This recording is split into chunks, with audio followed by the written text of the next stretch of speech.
Selamat datang di channel YouTube Borin Vlog. Di kesempatan ini saya akan mengisahkan sebuah kisah legenda terkait dengan asal-usul Sungai Laa. Sungai Laa yang ada di Morowali dan juga Morowali Utara di Provinsi Sulawesi Tengah. Bagaimana kisah legendanya? Silakan disimak berikut ini. Sungai Laa adalah salah satu sungai utama yang ada di Kabupaten Morowali dan juga Kabupaten Morowali Utara di Provinsi Sulawesi Tengah. Sungai ini bukan hanya bentang alam biasa, namun menyimpan sejarah panjang, menjadi saksi bisu perjalanan masyarakat setempat, terutama komunitas nelayan tradisional yang menggantungkan hidup dari hasil tangkapan sungai tersebut. Dalam bahasa lokal, kata Laa memiliki arti sungai panjang atau melaa. Nama ini bukan hanya simbol geografis, tetapi juga simbol kultural, karena Sungai Laa merupakan jalur utama yang menghubungkan wilayah pegunungan di Mori Atas dengan wilayah pesisir di Mori Bawah, menjadikannya sebagai tulang punggung mobilitas, ekonomi, dan budaya masyarakat Mori sejak masa lampau. Dan terkait dengan Sungai Laa, ada sebuah kisah legenda atau cerita rakyat yang berkembang di Morowali Utara, dan berikut adalah kisah lengkapnya. Alkisah, pada zaman dahulu kala, di sebuah tempat di tepi Sungai Laa, tepatnya dekat air terjun, yang mana ada sebuah rumah yang dihuni sepasang petani yang hidup rukun dan damai. Tetapi mereka tidak memiliki anak. Mereka hidup bercocok tanam seperti menanam padi, jagung, ubi, juga berbagai sayuran dan juga buah-buahan. Mereka hidup berkecukupan dan selalu bersyukur kepada Sang Pencipta atas apa yang mereka hasilkan. Jika para petani lain mengalami kesulitan saat memperoleh bibit tanaman, maka sepasang suami istri inilah yang kemudian memberikan bibit tanaman. Bahkan mereka membagi pengalaman dalam bercocok tanam.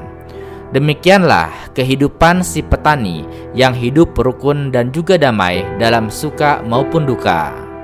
Adat istiadat ajaran leluhur mereka menjadi panduan bagi sepasang petani tersebut dalam menjalani kehidupan bermasyarakat. Sepasang suami istri ini juga meyakini bahwa melanggar pantangan leluhur akan banyak mendatangkan malapetaka, penyakit, dan juga bahkan gagal panen. Namun demikian, suami istri ini tetap berharap bahwa suatu saat akan mendapatkan karunia, yaitu seorang anak dari Sang Maha Pencipta. Demikianlah isi hati si suami istri bila duduk berbincang-bincang di malam hari sebelum mereka tidur. Dan pada suatu malam saat mereka tidur, sang suami bermimpi mereka akan dikaruniai anak dengan berjanji bahwa anak harus dibimbing oleh suami istri, yang mana harus mampu memelihara dari bayi hingga dewasa, mengajarkan bagaimana menyayangi sesama, menghormati orang tua, sebab orang tualah yang akan mengajarkan kehidupan dan juga cara berusaha dengan baik. Selang beberapa waktu, beberapa hari setelah mimpi tersebut, sang istri pun ternyata hamil. Saat sang istri mulai hamil, kasih sayang si petani bertambah besar kepada istrinya. Sejak hamil, sang istri tidak dibiarkan bekerja. Semua pekerjaan berat dikerjakan oleh suaminya. Hingga tiba pada suatu hari saat sang istri melahirkan. Sayang, ternyata yang dilahirkan bukanlah manusia, melainkan seekor anak buaya. Namun demikian, anak buaya itu tetap disayang oleh si petani dan juga istrinya sesuai dengan mimpi mereka, yaitu jika mendapatkan anak, mereka akan menyayangi, merawat, mendidik, dan menasehati yang terbaik untuk anak mereka. Ya, anak buaya itu dirawat di dalam kamar seperti merawat bayi manusia. Mereka sangat menyayangi dan kemudian juga mengajari cara berbicara dengan lemah lembut, sopan santun, dan juga kasih sayang kepada siapa saja. Ya, karena dilatih, akhirnya si anak buaya pun bisa berbicara, tetapi tidak selancar cara manusia berbicara. Anak buaya itu dipelihara sampai besar, sebelum kemudian turun ke tanah dan lalu ke sungai. Orang tuanya berpesan kepada sang anak buaya tersebut agar dalam hidupnya tidak boleh melakukan hal yang jahat, terutama kepada sesama makhluk hidup, apalagi menggigit dan menghisap darah manusia. Setelah dinasehati oleh kedua orang tuanya, anak buaya pun kemudian turun ke sungai dan lalu berenang dan bermain hingga sore. Setiap hari, anak buaya itu bermain di sungai sambil mengawasi buaya-buaya lain agar tidak menggigit orang-orang yang sedang mandi atau mencuci di tepi sungai. Anak buaya itu mengusir setiap buaya ke tempat yang jauh sehingga tidak mendekat ke arah kerumunan manusia karena khawatir akan menakuti atau membahayakan manusia tersebut. Ya, buaya yang merupakan anak si petani memiliki ciri yang khas, yaitu telapak tangannya dan juga jari tangannya menyerupai telapak dan jari tangan manusia. Tangan itu diangkat dan diperlihatkan kepada orang-orang sehingga mereka tidak takut dan langsung mengetahui bahwa buaya itu baik. Hingga pada suatu hari, buaya baik itu tidak turun ke sungai. Tiba-tiba terdengar teriakan orang-orang bahwa seorang anak ditangkap buaya ganas. Buaya baik itu segera meluncur turun ke sungai dan lalu mencari anak yang tertangkap oleh buaya ganas.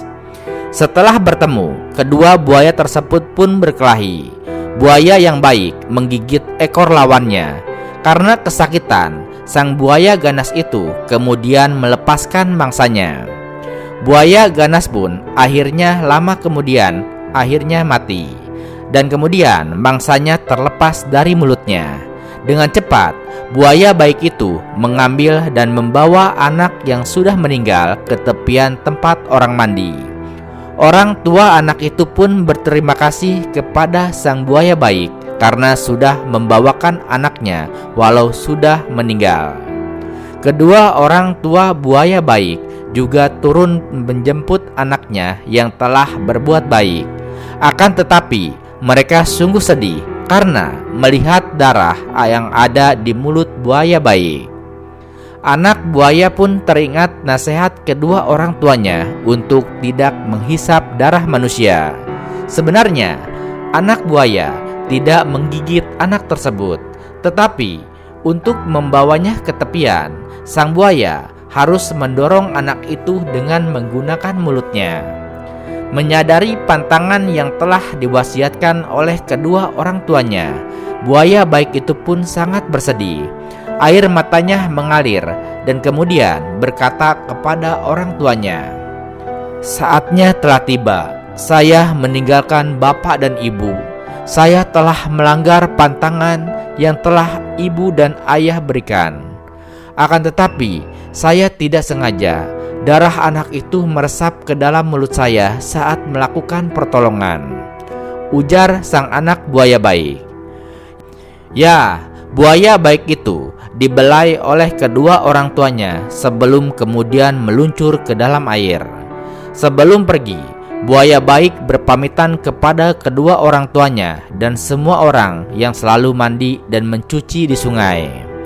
Perpisahan yang mengharukan, lambaian tangan diiringi derayan air mata.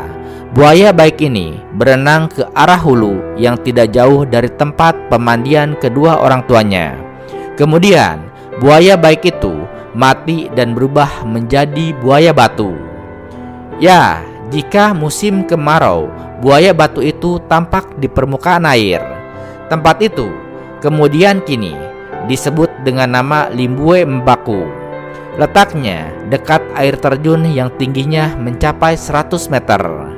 Itulah kisah legenda terkait dengan Sungai Laa, sungai yang ada di Kabupaten Morowali dan juga Morowali Utara di Provinsi Sulawesi Tengah. Dan terlepas dari kisah legendanya, faktanya Sungai Laa memiliki panjang mencapai 96 km.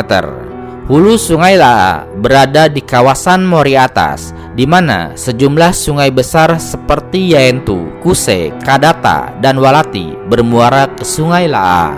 Sungai Laa kemudian mengalir melewati berbagai desa yang berada di jalur bawah, termasuk Bungi Tinbe, Tompira, Bunta, Koro Mantantu, One Pute, Sampalowo, Moleono, Tiu, Tiadaku, Togo, hingga Ulu Laa.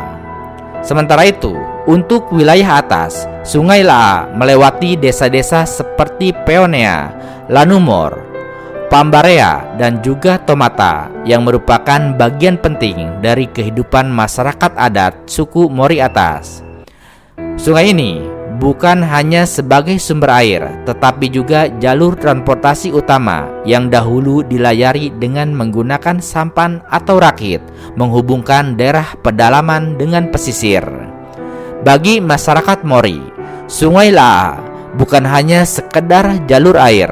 Ia adalah simbol peradaban, sumber kehidupan, dan juga identitas kultural yang terus mengalir dari masa ke masa.